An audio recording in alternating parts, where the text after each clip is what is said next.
Good morning, PE learners! It's good to be back. That's right, it's me, MICO, your teacher Miko. Today, let us explore the world of PE, only here on PE TV.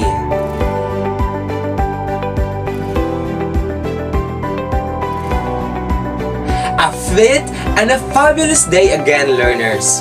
Are you ready to gain new knowledge today? Are you ready to reminisce the past? Oh wow, that's good to hear. Let's get started.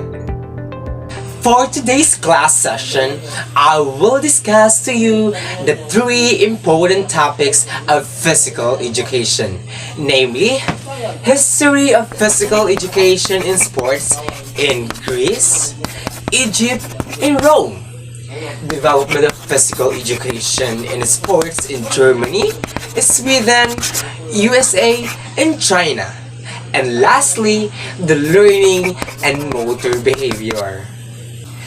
At the end of the lesson, you are expected to know the important people and their contribution about physical education to their respective nation, to identify the major functions of physical education in sports, and lastly, to differentiate learning and motor behavior. What are we waiting for? Bring with you your pen and paper. Write down all of the important details and information. Let us inculcate our first topic. Our first topic is all about history of physical education and sports in Greece, Egypt, and Rome. So, what comes first in your mind when you hear history? Anyone? That's right, absolutely correct. History is all about the past. In Greece, learners, physical education reached its golden age. Yes, Greece is divided into two cities. That's right, they are Sparta and Athens.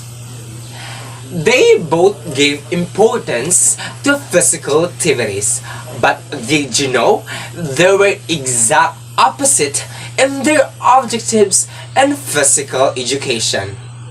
Why do I say so? In Sparta, the physical education is for military purposes.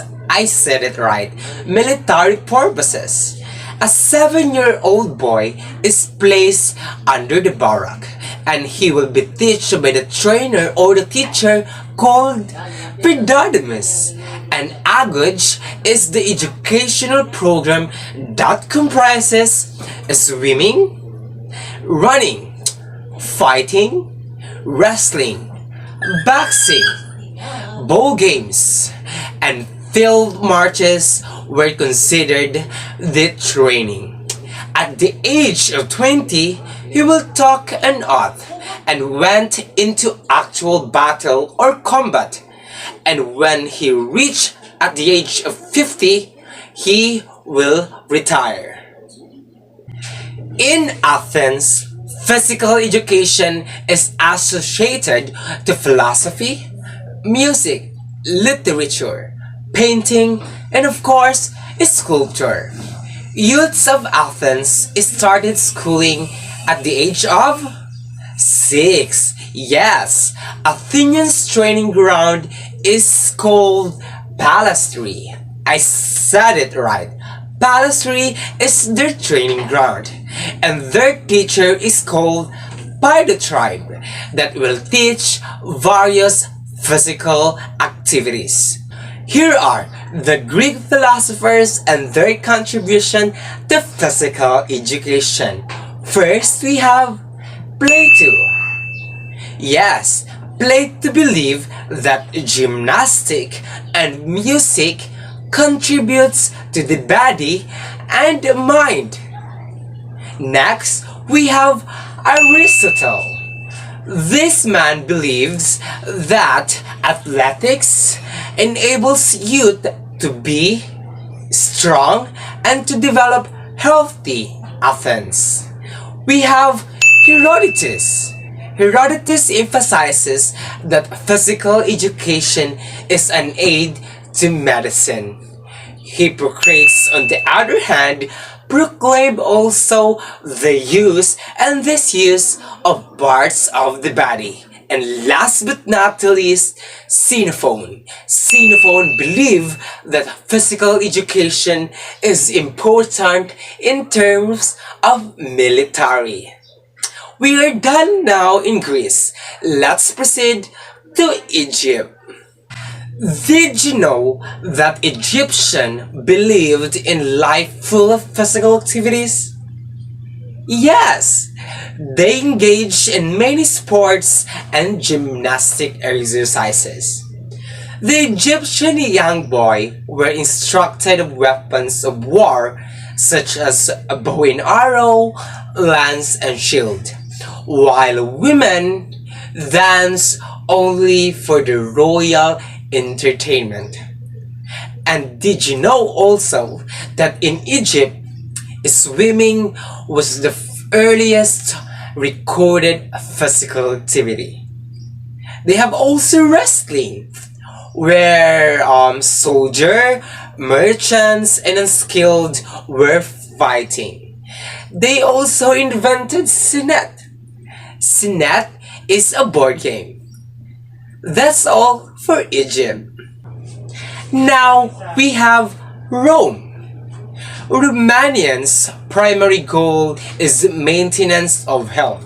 It only implies that hygiene for them is very important. A proliferation in public baths with provision for exercises is called thermae.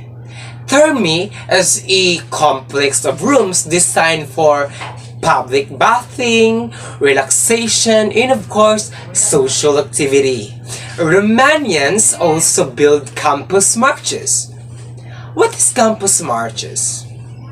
Campus marches class is the replacement of the gymnasium after the conquest of the Greece. It is also known as the name of the province. In addition, Romans held also gladiatorial combats between slave and prisoners in Colosseum, while large-scale entertainment such as horse and chariot races were held at the Circus Maximus. Another Greek physician, Claudius Galen, was the first to identify and incorporate the physical education as an integral part of hygiene and subordinate to medicine. Yes, we are done to our first topic. At this juncture, let me now introduce the second topic, which is the development of physical education in Germany, Sweden, USA, and China. Let's get started. Physical education in Germany has been productive because of different contribution of different personalities. In 774, Johann Bernhard Besdow founded Philanthropium. Philanthropium is a school. This was the first established school in Europe that offered program. The program comprises of fencing, riding, dancing, and of course, the music.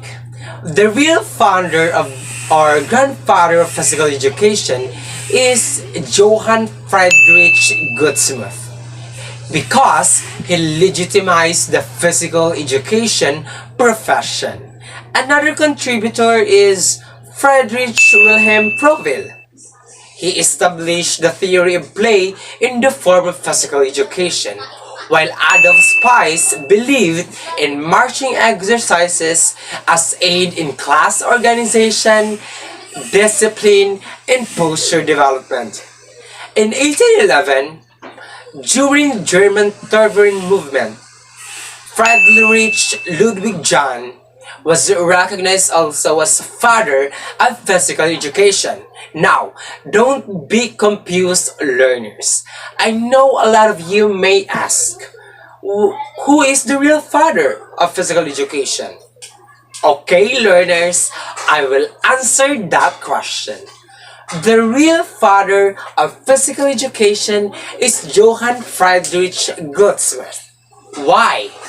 Because he legitimized the physical education profession, while Friedrich Ludwig John is the father of physical education of gymnastic, because physical education in Germany is only concerned to gymnastic. I hope I made it clear.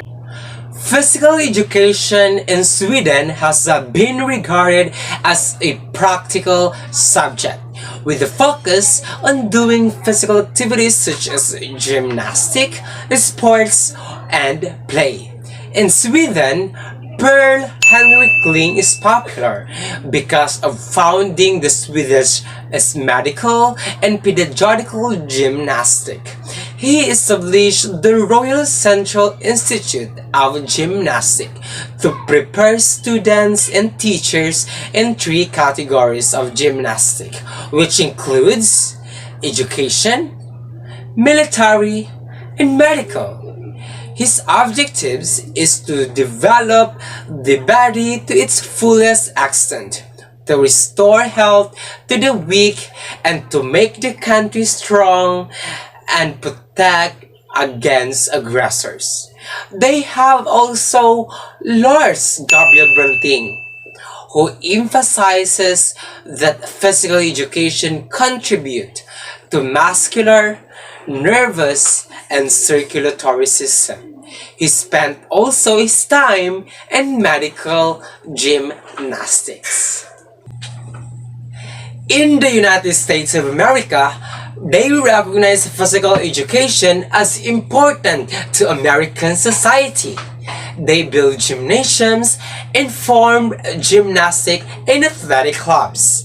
In 1874, tennis was introduced to the USA and golf was introduced to America in the late 1980s. Hockey, swimming, archery, horse racing, boxing was also popular in the United States of America. They also have Tom Molinox. He is the first well-known pugilist. Pugilist class is a boxer. Tom gained his freedom from slavery by fighting. We are done with America. Let us proceed to China. Physical activity in China is only for the rich, including classic show and music, dancing, and archery. They develop also Kung Fu. Kung Fu class is a form of medical gymnastic because people felt that the cause of their illness was their sedentary life. Learning and motor behavior. What is learning? According to Ambrose 2020, learning is a process that leads to change which occurs as a result of experience and increases the potential of improved performance and future learning. So learning class is a process which we can acquire new knowledge, new behavior, and skills.